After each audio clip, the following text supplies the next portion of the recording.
How did you feel when you heard that verdict read out today? Well, it was nice to get kind of a conclusion to the 10 weeks of trial and to really this year of this case. So that was in many ways good.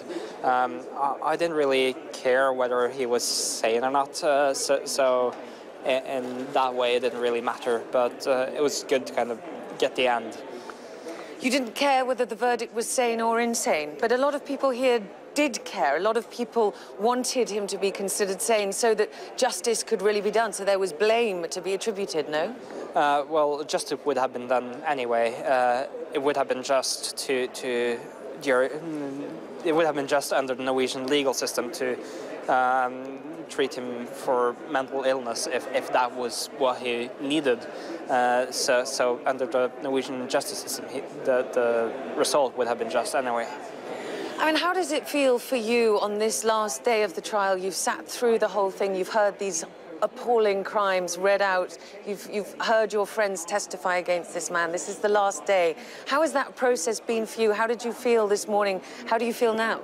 It's been an amazingly tough process. It's been a constant reminder of why we have to fight extremism in every way possible. I think today is bringing a good end to that with a very strong reminder going on right now in the courtroom of why we have to make sure nothing like this ever happens again. How far do you think that a sane verdict means that those kind of extremist views that he represented will now be examined by society? Because you've always been somebody who says, you know, these views must be given air, they must be discussed to stop it from happening again. Well, I think it will be easier now without having the ability to point to this case and saying this was the act of a madman. People will be able to take the act seriously as something done by someone sane, someone who is responsible for his actions. It's not going to be part of a process of deeming everyone extremists insane.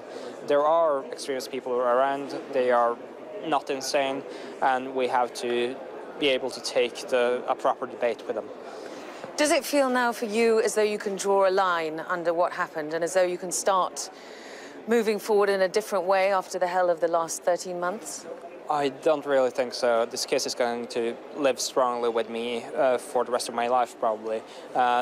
This day is just the end of a very technical court case. It's basically just a technicality in the big scheme of things, and it's going to be good to get that behind us, and then we can start working on what's really important, and that's, in my case, going to be using freedom of expression and the open debate as a mean to avoid things like this ever happening again.